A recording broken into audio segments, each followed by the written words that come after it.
For 7 long days, I hadn't heard a single word from my parents. No calls, no texts, nothing. The silence gnawed at me until I finally drove from Las Vegas back to Reno. When I reached their house, the front door was ajar, swinging in the wind. Inside looked like a war zone: broken dishes, overturned furniture, shattered glass glittering on the floor. My chest tightened. I called out for them, but only the cold air answered, because I realized the brother I once knew was gone. The years that followed only got worse. Ethan's debts grew. He owed money to dangerous people. He married a woman named Sierra, and for a while I thought maybe she could help him, but the marriage barely lasted 2 years. Sierra left, leaving behind their 3-year-old son Noah. My parents took Noah in. They raised him like he was a second chance, a way to heal what had gone wrong with Ethan, and in some way he was. I realized our journey, mine and Noah's, was only beginning. We would carry our scars, but we would also carry the love that never died, because love, no matter how broken, still finds a way to live. Family isn't about being perfect, my mother used to say. It's about learning to love each other, even through the pain. I smiled faintly, whispering into the wind, "I promise, Mom, I live." All. And somewhere in that soft desert breeze, I heard her voice again, faint but warm, like a breath against my ear. "We're proud of you, Hannah. It's been 3 years since everything ended. 3 years of tears, of pain, of sleepless nights spent staring out the window, afraid to turn off the light. But also 3 years of peace, of learning, of healing, of watching love slowly grow again in Noah's eyes. Life has taught me something. Sometimes, the truth doesn't come to destroy us, it comes to make us look deeper within ourselves. I used to think forgiveness was weakness, a way of abandoning justice. But now I know forgiveness doesn't mean forgetting. It means refusing to let the pain control you any longer. I can't erase the images of my parents, the sound of Noah's cries, or the look in Ethan's eyes that night in the interrogation room, but I've learned how to let those memories live inside me without breaking me anymore. They are no longer open wounds, they've become part of who I am. Because only when we accept the darkness can we truly see the light. Noah is 8 now. Every morning, he waters the white rose bush by his bedroom window. Grandma's flowers, he calls them. When I asked him why he takes such good care of them, he smiled and said, "Because I want Grandma to know we're still happy." That answer took my breath away. It made me realize that every pain we survive can, in time, become something beautiful if we allow it. If you're hearing my story now, if you've lost someone, or you're still fighting to move on from your own past, I just want to tell you one thing. You don't have to forget, you just have to keep living. Believe that somewhere, the people you love are still watching over you. They smile every time you choose to stand up again, to love again, to forgive, and to begin again.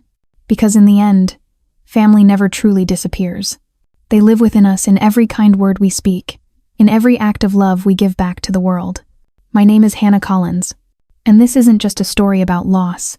It's the story of a woman who learned to come home to herself after walking through the fire of pain.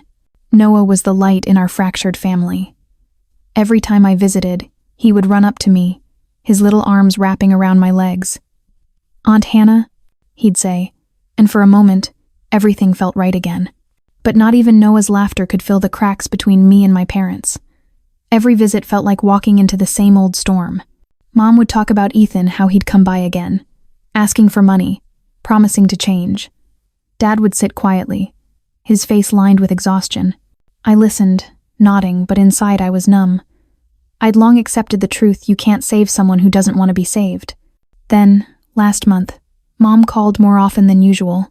Her voice was fragile, trembling. "Hannah," she said. "Ethan came again. He wants to sell the store. He said if your father and I don't give him money, he'll..." Her voice broke. "He'll make us regret it." I felt anger boiling up inside me. "If he threatens you, call the police," I told her.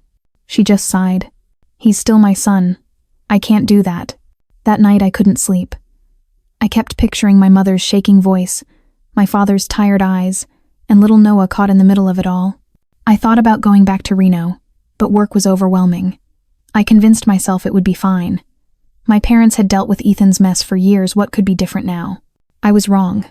A few days later, Mom stopped answering her phone. Then Dad. I texted, called, emailed, nothing. I even reached out to one of their neighbors, but nobody had seen them all week. Then, one evening, the phone rang. It was Mrs. Helen, the woman who lived across the street from my parents' store. Her voice was shaky, urgent. "Hannah, I think something's wrong. The store's been closed all week. Lights are off. No one's seen your parents." My stomach dropped. My parents had never, not once, closed the store for more than 2 days. Never. I stood there in my Las Vegas apartment, phone still pressed to my ear, my whole body trembling. In that moment, a single thought echoed in my mind, cold and sharp as a blade. Go home, Hannah. I left Las Vegas that night, beneath a dim violet sky where the last neon lights flickered like dying stars behind me. The city shimmered in my rearview mirror, loud, alive, and indifferent as I drove into the emptiness ahead. I wasn't leaving for rest or escape. I was driving toward the one thing I'd avoided for years, my family's ghosts. The road from Las Vegas to Reno stretches for more than 7 hours across miles of desolate desert. The air grew colder as I passed the city limits, and the world around me turned to silence, just the hum of the engine, the wind scraping against the glass, and the thoughts I tried to outrun. I turned on the radio, hoping music might ease the unease gnawing inside me. It didn't. The songs felt hollow, the lyrics drowned by the noise in my head. Every mile whispered the same question. What if something's happened to them? And the darker voice beneath it. What if it's my fault? Outside, the desert stretched endlessly. The moon hung low, pale and sharp like a blade. Somewhere between Tonopah and the middle of nowhere, I stopped for gas. The station was nearly deserted, just one truck idling nearby and a man smoking against the hood. The smell of gasoline and dust mixed with the cold wind. For a moment, I felt like the last person left in the world. When I got back into the car, I caught my own reflection in the rearview mirror. Eyes red, jaw clenched, fear etched deep. I whispered to myself, "They're fine, Hannah. Maybe their phones died.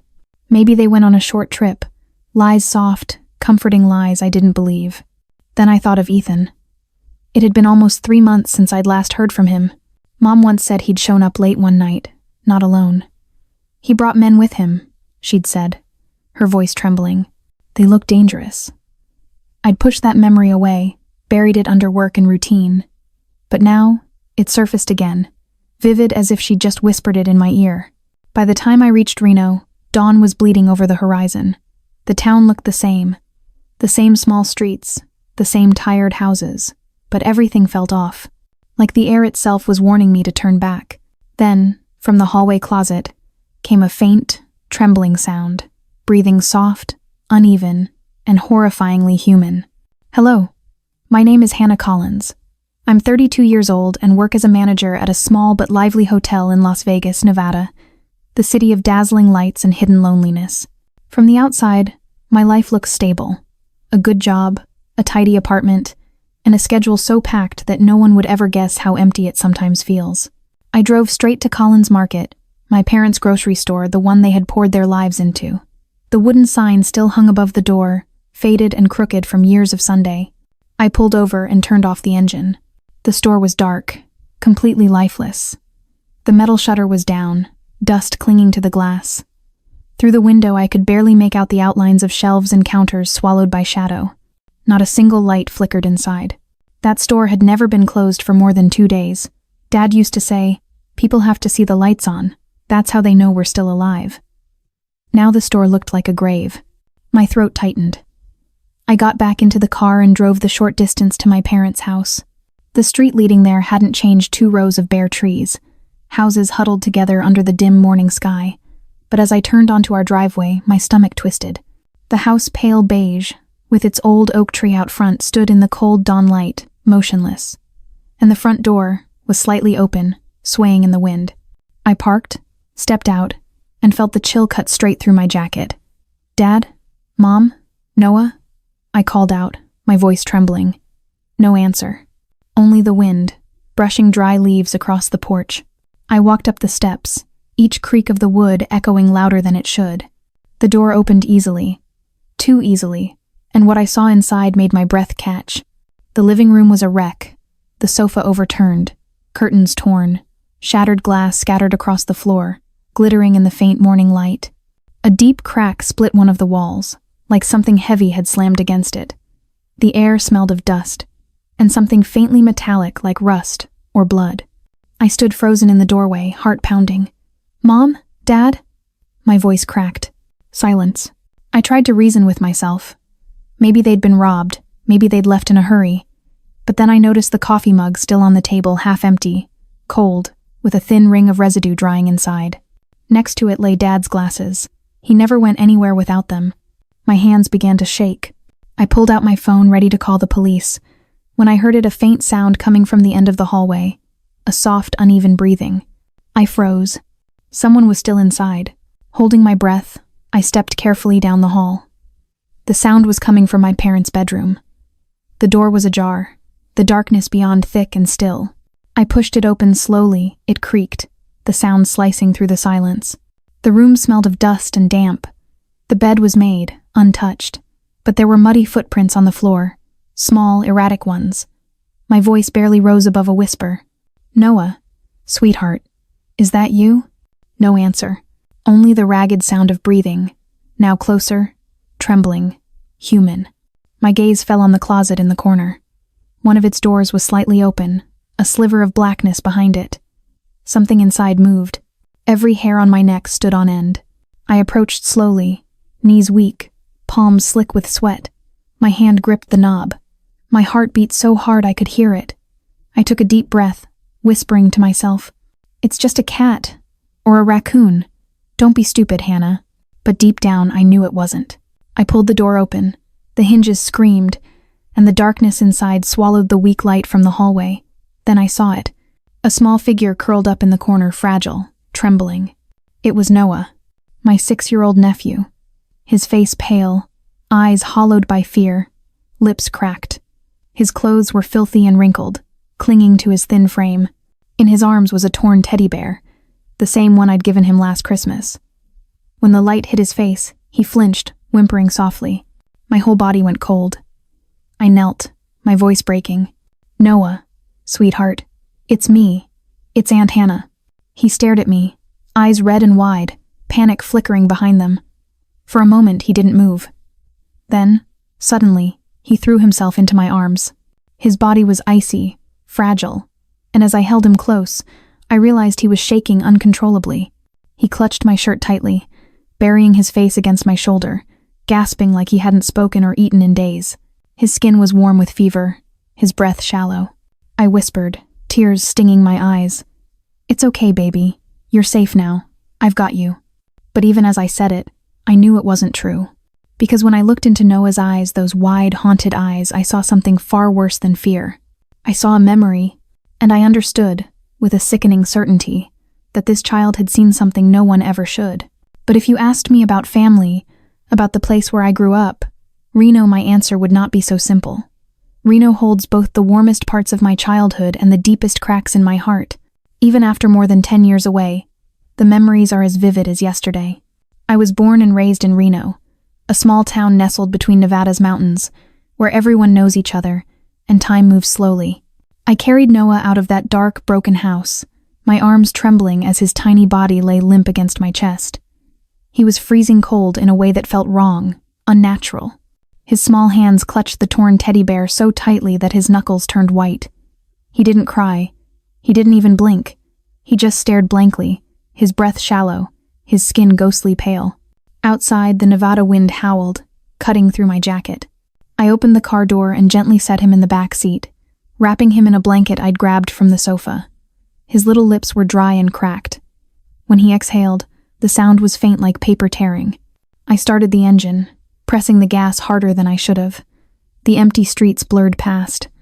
The hospital was only 10 minutes away, but every second felt like an hour.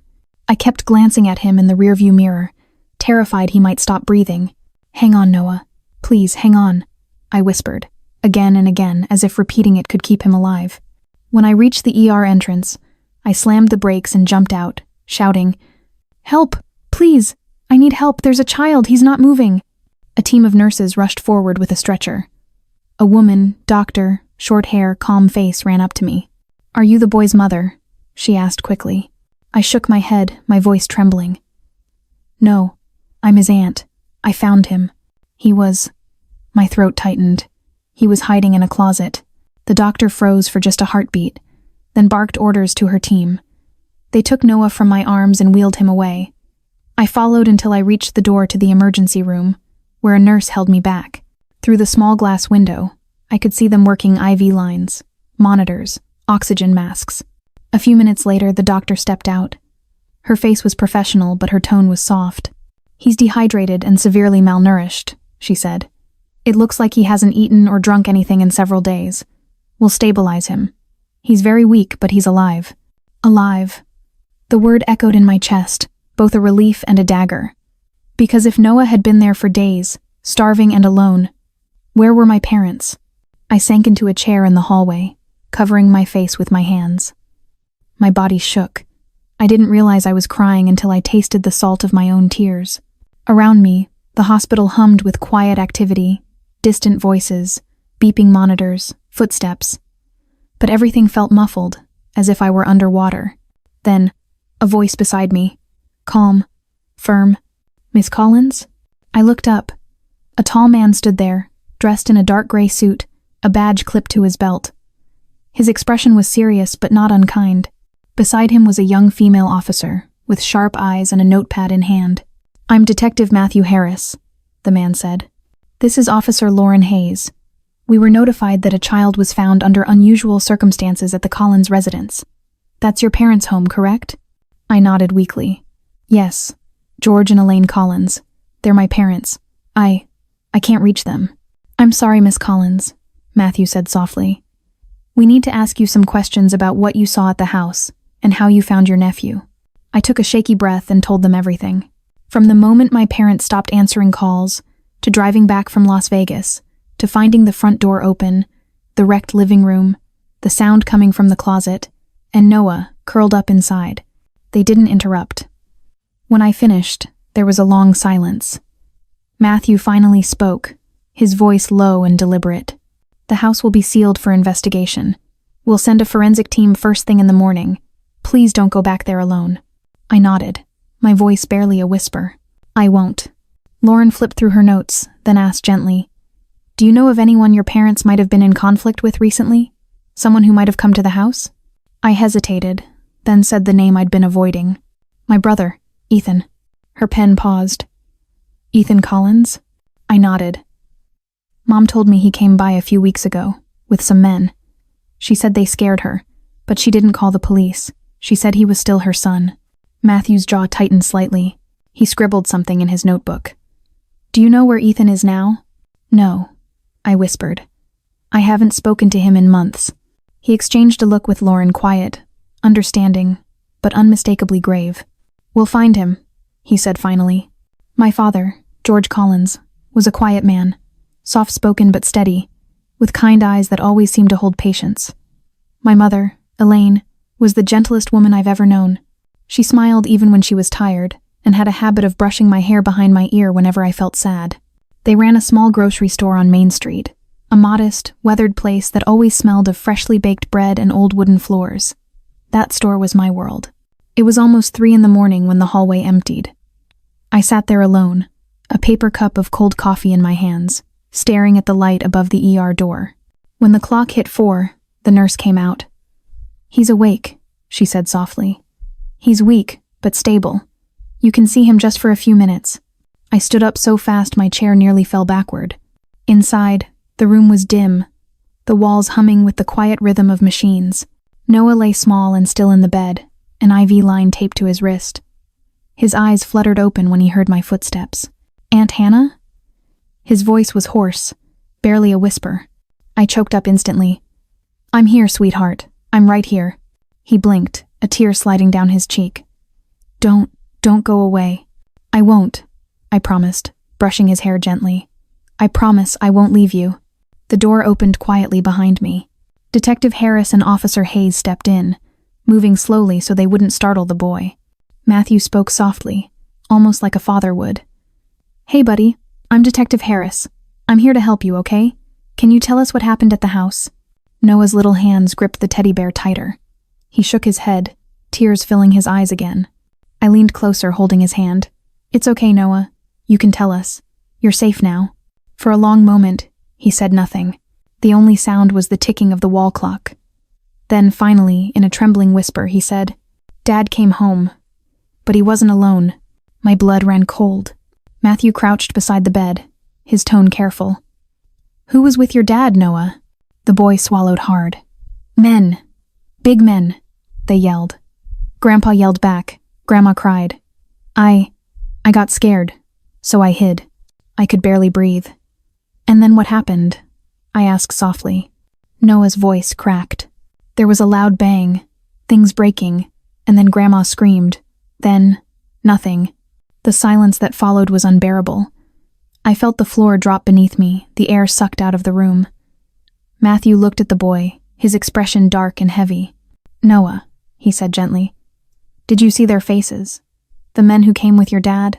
Noah shook his head, sobbing quietly. "They were big, tattoos on their arms. They said bad words. I was so scared." He broke down completely then, clutching the bear to his chest. I gathered him into my arms, rocking him gently, whispering through tears. "It's okay, sweetheart. You're safe now. You did so good, Noah. So good." Detective Harris stood up, exchanging a look with Lauren. "That's enough for now," he said quietly. "He's told us what we need." He turned to me. His voice softened, but his words carried a weight that made my knees weak. "Miss Collins, I have to be honest with you. Your brother, Ethan Collins, is now our prime suspect." I stared at him, numb. No, you can't." He nodded slowly. "We'll verify everything. But right now, all evidence points in that direction." I turned away, pressing a hand to my mouth to stop the sob that rose up. The room seemed to tilt. I thought of Ethan, the boy who used to chase me down the aisles of our parents' store, laughing, face covered in flour. And now, he might have destroyed everything we ever loved. Lauren stepped closer, her voice gentle. "We'll find the truth, Hannah. But right now, Noah needs you to stay strong." I wiped my eyes, nodding, though my whole body trembled. "Please," I whispered, "find my parents. Whatever it takes, just find them." Matthew looked at me, his expression solemn. "We will." The sky outside began to lighten. The first hint of dawn filtered through the blinds, casting a pale glow over the hospital room. Noah had fallen asleep, still holding my hand. I sat beside him in silence, my thumb tracing the back of his small hand. For the first time in my life, I felt the full weight of what it meant to be the last one standing. I leaned closer, whispering, "No matter what happens, Noah, I'll protect you. I promise." "Ender." He stirred slightly, murmuring something in his sleep too soft to catch. And in that quiet moment, I knew one thing for certain. I wasn't just a daughter searching for her parents anymore. I was the only one left to protect the last fragile piece of our family. When the first light of morning crept through the hospital window, I was still there sitting in that hard plastic chair, my hand wrapped around Noah's tiny fingers. Not because it was special, but because it was ours. But our family wasn't perfect, not even close. Because there was also Ethan, my younger brother, 5 years my junior. Ethan was my mother's pride. Ever since he was little, he was the golden child, with that bright smile and sparkling eyes that could melt anyone's heart. Mom called him her little angel. Everyone in town adored him. At first, I wasn't jealous. Not really. He slept fitfully, twitching now and then, murmuring in dreams I couldn't reach. I hadn't closed my eyes all night. Every time I tried, I saw my parents' faces and the echo of my mother's scream that Noah had whispered about. I didn't know what hurt more, the fear that my parents were gone, or the growing dread that my own brother might have had something to do with it. Around 8 o'clock, I heard the steady rhythm of boots echoing down the hallway. I looked up. Detective Matthew Harris and Officer Lauren Hayes were approaching, their faces drawn, their posture tense. "Good morning, Miss Collins," Matthew said softly. His voice was calm, but there was no comfort in it. "We've just come from your parents' house." I stood up so fast my knees wobbled. "Did you find them?" He shook his head slowly. "No, but there are signs of a violent struggle. We found blood, quite a lot of it, though the samples are still being analyzed. Their car is still in the garage, both phones were smashed, and there's no indication they left voluntarily." My throat tightened, my body went cold. "Blood?" I echoed, barely able to breathe. Lauren nodded. "We're waiting on the DNA results, but there's something else." She pulled a folder from her bag and laid a photo on the table. A muddy shoe print, clear and defined, stretched across the tile floor of my parents' hallway. "It's a size 11, she said. "We checked local records. The tread pattern matches a brand Ethan Collins purchased 2 months ago at a store called Reno Sports. We verified it with the receipt. I felt my stomach drop. My vision blurred. No, that's impossible, I whispered. Matthew's tone was gentle, but steady. Miss Collins, I know this is difficult, but everything we're finding points toward your brother. He was arrested 2 years ago for possession, released only because your parents paid his bail. And there are signs he may have relapsed and gotten mixed up with some dangerous people. I sank into the nearest chair. I could feel my pulse pounding in my throat. Ethan had always been reckless, but this was something else entirely. Matthew continued. We've issued an all-points bulletin statewide. His vehicle, a gray pickup, Nevada plates 3LZ245, hasn't been spotted on any highway cameras yet. He may be hiding. Epson, Lauren added quietly. A neighbor across the street reported hearing yelling around 10 p.m. the night your parents disappeared. She said she saw headlights through the window, and then silence. I buried my face in my hands. Tears slipped through my fingers before I could stop them. I should have gone home sooner. I should have come the moment Mom called. Matthew crouched beside me, his tone soft but firm. Listen to me, Hannah. This isn't your fault. You couldn't have known. Right now, the most important thing is keeping Noah safe and helping us find out what really happened. I nodded slowly, swallowing hard. I'll do anything you need. That afternoon, after the detectives left, I stayed beside Noah's bed. He was awake, quiet, his small face pale against the white pillow. Every sound, the squeak of a shoe, the click of a door made him flinch. When the nurse brought lunch, he barely touched the soup. He pushed the tray away and whispered, Aunt Hannah, Grandma was hurt, wasn't she? The words hit me like a punch to the chest. I wanted to tell him no, to lie and promise that everything would be fine, but I couldn't. My throat closed up. I just stroked his hair and whispered, She loves you very much, Noah. And I promise, we'll find out what happened. He looked at me with wide, glassy eyes. Then he said something that made my heart freeze. Dad made her cry. He yelled really loud. My breath caught. I forced myself to ask softly, Did you see what happened after that? Was anyone else there? He nodded faintly, his fingers trembling around the teddy bear. 2 men, big ones. One had a tattoo on his neck. They called Dad E. They smelled like beer. I went cold all over. Ethan. There was no denying it now. The little boy's voice trembled. I hid in the closet.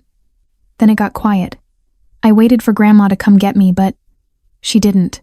I wanted to scream, but the sound wouldn't come. I just pulled Noah into my arms, holding him as tightly as I dared. But over time, I started noticing the little things, how I was scolded for breaking a glass, while Ethan got a gentle laugh even after spilling an entire tray of cookies. I was told to be the older one, set an example. Meanwhile, Ethan was forgiven for everything because, as Mom liked to say, he's just a boy. Those small things grew into distance. I still loved him, but it felt like we lived in different worlds. When I turned 18, I left Reno to attend college in Las Vegas. That night, my phone rang. It was Matthew. His voice was low and measured. Hannah, we've located Ethan's truck. It was abandoned near the old quarry outside Carson City. No one was inside. I gripped the phone tighter. Did you find my parents? No, he said. But there's evidence someone camped there. A sleeping bag, food containers, and a small notebook. It looks like Ethan's handwriting. We're having it analyzed, but preliminary review suggests it's his. My chest constricted. What does it say? There was a long pause before Matthew answered. His tone was heavy. I didn't want to do this, but they made me. I had no choice. I'm sorry, Mom. The words made my stomach twist. He wrote that? Yes. We don't know who they are, yet possibly the same men your nephew saw. But it means Ethan wasn't acting alone. I stood by the hospital window, staring out into the night. The city lights shimmered faintly beyond the glass. They made me. The words echoed in my mind like a curse. Matthew continued. Tomorrow, we'll coordinate with Carson PD and search the surrounding area. I need you to stay put. Don't try to contact Ethan on your own. But if you remember anyone he might have been involved with, call me immediately. I will, I said quietly. My voice didn't sound like my own. When I hung up, I didn't move for a long time. The reflection in the window looked back at me pale, tired, and haunted. For the first time, I realized how far gone my family really was. Ethan, what did you do? The next morning, I went to the police station. Matthew met me in the briefing room, spreading photos across the table. The broken furniture, the shattered glass, the streaks of blood across the kitchen floor, and one photo that made me gasp. It was a family picture, the one that had always hung in the hallway. Mom, Dad, Noah, and Ethan. The frame was cracked, the photo torn right down the middle. Matthew pointed to it. We found this in the kitchen trash. Someone ripped it apart. Notice which part is missing? I stared at it. Half the photo, the part with Ethan, was gone. My hands shook. Why would he do that? Matthew looked at me carefully. Maybe guilt. Maybe anger. Or maybe someone else wanted it gone. Either way, it means something. He hesitated, then added, "There's another possibility, Hannah." In his note, Ethan mentioned they. It's possible he was coerced, that he tried to protect your parents and failed. I wanted to believe that. God, I wanted to believe that. But the image of Noah trembling in the hospital bed wouldn't let me. Matthew asked, "Do you know anyone Ethan owed money to? Anyone who might fit the description? Tattoos, drinking, dangerous?" I shook my head slowly. He gambled. I know that much. There were people who came to the store sometimes, rough men. Mom once told me they demanded money, but she didn't say names. Matthew nodded and took notes. That's helpful. We'll look into local gambling debts and loan sharks. Just then, Lauren entered the room holding an envelope. "Detective," she said quietly. "The lab results just came in." The air in the room changed. Matthew opened the envelope, scanning the paper. His expression hardened. "DNA from the blood sample found at the scene," he said slowly, "matches Elaine Collins." For a moment, the world tilted. My knees gave way, and I fell back into the chair. No sound came out of me, just air, jagged and sharp, catching in my throat. Lauren's expression softened. "I'm so sorry, Hannah." Matthew put the file down, his voice low. "We don't have confirmation on your father yet, but the volume of blood suggests it's unlikely he survived." I pressed my hand to my mouth, shaking my head again and again. I wanted to scream, to deny it, to rewind time, but all that came out was a broken whisper. "Ethan, what did you do?" Matthew placed a steady hand on my shoulder. "We'll find him, and we'll find out the truth, whatever it is." But as I stared at that torn photograph lying on the table, I couldn't help thinking maybe the truth had already been there all along. Maybe I'd just never wanted to see it. 3 days later, the police found Ethan Collins. I still remember that day, how it felt like finally taking a full breath after years of holding it in. I studied hotel management, graduated, and stayed in the city. The rhythm of Las Vegas, fast, relentless, left no room for nostalgia. I called my parents often, visited once or twice a year. But every time I returned, the air in that house felt heavier. Ethan had changed. He was no longer the innocent boy I remembered. The same handsome face, but his eyes darker, harder. I remember that morning vividly, the Reno sky heavy with gray clouds, the wind cold and sharp, and something in the air that felt like a storm waiting to break. I was sitting in Noah's hospital room when my phone rang. Detective Matthew Harris's voice came through, low and grave. "Hannah, we have him. We found Ethan." My breath caught. "Where?" I asked, my voice almost a whisper.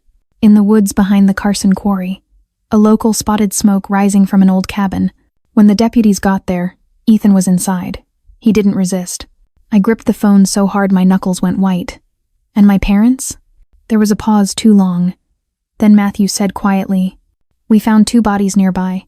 After that, I didn't hear a thing. The sounds of the hospital, the heart monitors, the nurse's footsteps all faded away, swallowed by the ringing in my ears. My body went cold, numb. They kept talking about forensic teams, about identification, but I didn't listen. I only remember sinking to the floor, covering my mouth, and realizing there were no tears left in me. Later that afternoon, Matthew came to see me in person. He sat across from me, exhaustion etched into every line of his face. "Hannah," he said gently, "I know this is unbearable, but we need you to come to the coroner's office. We need you to identify the bodies." I nodded. I didn't speak. I didn't cry. I felt hollow, as if my heart had already died hours before. The examination room was cold, sterile, and smelled of formaldehyde. When the white sheet was lifted, I saw my mother's face, pale, still, and strangely peaceful, as if she were simply asleep. My father lay beside her, his features bruised, his hands still clenched as if trying to protect her until the very end. I collapsed, sobbing silently. For the first time in my life, I felt truly, utterly alone. 2 days later, Matthew called again. Ethan had agreed to talk, but only if I was there. I hesitated for a long time. I was terrified. Terrified of seeing him. Terrified of hearing words that would destroy whatever fragments of hope I still clung to. But in the end, I went. Because I needed answers, even if they broke me. The interrogation room was small and sterile. A single white light hung overhead, throwing harsh shadows across the metal table. I stepped in, heart pounding. Ethan sat there, hands cuffed, head bowed. His hair was tangled, his face gaunt, unshaven. When he finally looked up, I saw his eyes, those same eyes I'd known all my life, now hollowed out by guilt and despair. "Hannah." His voice cracked. "You came." I didn't move closer. "Why, Ethan? Why did you do it?" He closed his eyes, tears spilling down. "I didn't mean to. I swear to God, I didn't mean for any of it to happen." Detective Harris stood quietly against the wall, arms crossed. Ethan took a shaky breath and began. "I owed money. A lot. 2 guys loan sharks said if I didn't pay up, they'd come after my son. I panicked. I just wanted time. I went to Mom and Dad. I begged them for help." He swallowed hard, voice trembling. "Mom said no," she cried. "She said they couldn't do it anymore. Dad came in angry. He said I'd ruined everything. I lost control. I threw a chair, and then one of the guys pulled a gun." My heart froze. "A gun?" Ethan nodded, tears streaming down his face. "They fired. 1 bullet hit Dad," Mom screamed. "I grabbed the gun, tried to stop them, but one of them shoved me. The gun went off again." He looked at me, eyes red and raw. "I didn't pull the trigger, Hannah. I didn't. But the shot hit her. Mom, she fell right in front of me. I couldn't breathe. My legs felt weak." Ethan's voice broke. "After that, they ran. I stayed there. I tried to wake her, but she wouldn't move. Dad was still breathing barely. He grabbed my hand and said, 'Save Noah.' And then, he was gone." Tears blurred my vision. Ethan buried his face in his hands. "I buried them, behind the quarry. I didn't know what else to do. I couldn't go to the police. I thought they'd think it was me. I was scared they'd find Noah. I wrote that note and I ran." The room fell into silence. The only sound was Ethan's ragged breathing and the soft hum of the fluorescent light.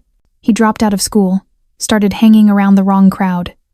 Then, like a slow-burning fuse, he fell into gambling. In Nevada, gambling is everywhere: slot machines in supermarkets, casinos on every corner. But for Ethan, it wasn't fun. It was an addiction. The first time Mom called me crying was on a cold autumn night. "Hannah," she sobbed. "Ethan took money from the store's safe, nearly $5,000. After what felt like forever, I whispered, 'Why did you leave Noah behind? Why did you let him hide there alone?' Ethan sobbed, shaking. "I told him to stay in the closet. I promised I'd come back. But when I saw what I'd done, I couldn't. I just couldn't. I wanted to die." I stood there, staring at him, the boy who used to follow me everywhere, the one who used to laugh with Mom over burnt pancakes, the one who swore he'd always protect me. Now he sat in chains, broken by the consequences of every choice he'd ever made. Matthew finally spoke, his tone firm but not cruel. "Ethan Collins, your statement has been recorded. You'll be charged with first-degree manslaughter, as well as obstruction of justice and unlawful disposal of bodies." Ethan didn't argue. He just nodded, voice hollow. "I know. I deserve it." I turned to leave, but before I reached the door, Ethan spoke again. "Hannah." I stopped, but didn't turn around. "I know I don't deserve forgiveness," he said, his voice shaking. "But please, tell Noah I'm sorry. Tell him I love him, and don't let him become me." My throat tightened. I closed my eyes, letting silent tears slip down my cheeks. Without a word, I walked out, letting the heavy metal door slam behind me. The sound echoed like a final verdict, not just for him, but for all of us. That night, I returned to the hospital. Noah was asleep, his small chest rising and falling beneath the thin blanket. I sat beside him, listening to the rain tapping softly against the window. In that dim light, I realized something profound. My parents, Ethan and I, all of us, existed now only through this child. He was what was left of our family, fragile and innocent, carrying the blood of both love and tragedy. I reached out and brushed his hair gently. "Sleep, Noah," I whispered. "You're safe now, I promise. No one will ever hurt you again." Outside, the rain grew heavier, washing the city in silver. Somewhere in the wind, I could almost hear my mother's voice, soft, tender, and forgiving. "Forgive, Hannah, so you can be free." I bowed my head, tears falling quietly. And in that still, rainy night, I finally understood the pain would never disappear completely, but at least now I knew the truth. Weeks later, the trial of Ethan Collins began. That morning, the courthouse in Reno felt colder than usual. Pale sunlight streamed through the tall glass windows, illuminating the wooden benches where reporters filled every seat. I arrived early, dressed in black, clutching the silver locket my mother once wore. Across the room, Ethan was led in. His hands were cuffed, but his face was calm, unnervingly calm. He didn't look like the desperate man I'd seen the night of his arrest. His eyes were hollow, resigned. For a fleeting second, when our gazes met, I saw the boy he used to be, the one who'd laugh after stealing a piece of Mom's pie, flour dusting his cheeks. But it vanished just as quickly. The judge entered. The room fell silent. Ethan stood, his voice low and steady. "I plead guilty." No excuses, no tears, just those 3 words. The hearing was brief. The verdict: 20 years in prison for first-degree manslaughter and obstruction of justice. As the bailiff took him away, Ethan turned one last time to look at me. His lips didn't move, but I could read the words in his eyes. "I'm sorry." I gave a single nod. I didn't cry. I had no tears left. 2 days later, I buried my parents. The funeral was held at a small church on the outskirts of Reno. Only a handful of people came, a few old neighbors, Dad's friends from the market, and the officers who had helped us. Noah sat beside me in a tiny black suit, his small hand gripping mine. When the priest spoke the final prayer, I stepped forward with 2 white roses. "Mom, Dad," I whispered, placing one on each coffin. "I'm sorry I wasn't there in time, but now I know the truth. Rest now. You're free." Noah followed, holding 2 small stones in his palms. He placed one on each coffin and whispered, "Grandma, Grandpa, I miss you." His voice was small, trembling but pure. After the service, I drove us home. The road stretched long beneath the open Nevada sky. The sun was warm, the desert air clear. In the rearview mirror, Noah slept soundly. And for the first time in months, I felt something I hadn't felt in so long: peace. He said he just borrowed it. I remember standing in the hotel hallway, the phone trembling in my hand, my chest tight. When I called Dad, he was silent for a long moment before saying quietly, "I don't know what to do anymore." I drove to Reno the next morning. When I arrived, Mom was crying in the kitchen. Ethan sat on the couch, arms crossed, face blank. "Did you really do it?" I asked. He just shrugged. "I'll pay it back. It's not a big deal." That moment shattered something inside me. A month later, I received a letter from Ethan. It arrived from the Nevada State Prison, his handwriting messy but unmistakably his, the same scrawl I'd taught him when we were kids. I hesitated for a long time before opening it. "Hannah, maybe you hate me. You should. I took everything from you, from Mom, from Dad, from Noah, but in these long nights here, I've realized something. Mistakes don't begin in one moment. They grow slowly, fed by silence, pride, and distance. I'm not saying this to justify myself, only to tell you I loved them. I never wanted this to happen. Please take care of Noah. Don't let him grow up afraid, like I did. If there's another life after this, I hope I can be your brother again just once, without hurting you. Ethan." I folded the letter carefully, my hands trembling. The tears came quietly, not from anger, but from something deeper: sorrow, and the faintest flicker of forgiveness. Life slowly began to settle, though nothing was ever the same. I quit my job at the Las Vegas hotel and moved with Noah to a small town in southern Nevada. No one there knew who we were. I rented a modest little house with a front porch and a garden full of wildflowers. Noah started school again. At first, he barely spoke. He'd sit alone during recess, drawing instead of playing. But after a few months, something changed. He began to smile again, a real smile. Sometimes, in the quiet of the evenings, I'd sit on the porch after putting him to bed, looking up at the desert stars. I'd hear my father's voice in my mind, soft and certain. Keep living, my girl. And for the first time, I truly understood forgiveness doesn't mean forgetting. It means learning to live with the scars. One summer morning, a year later, I received a call from the prison. Ethan wanted to see me. I hesitated for a long moment before agreeing.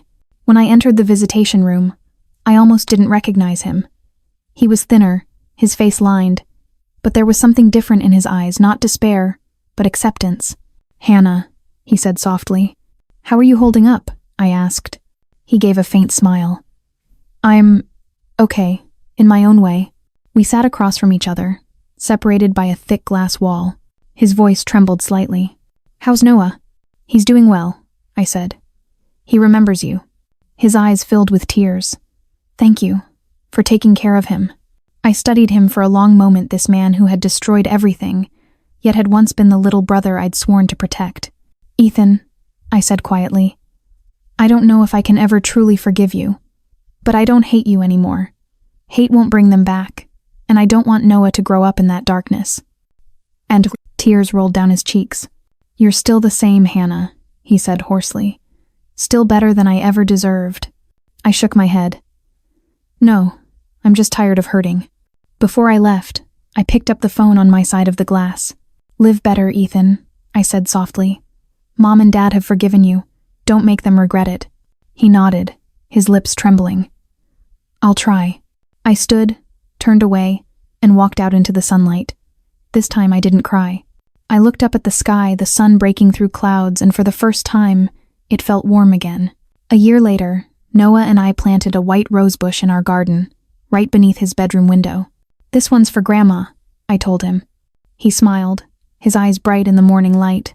"She'll see it from heaven, right, Aunt Hannah?" "Yes," I whispered. "She will."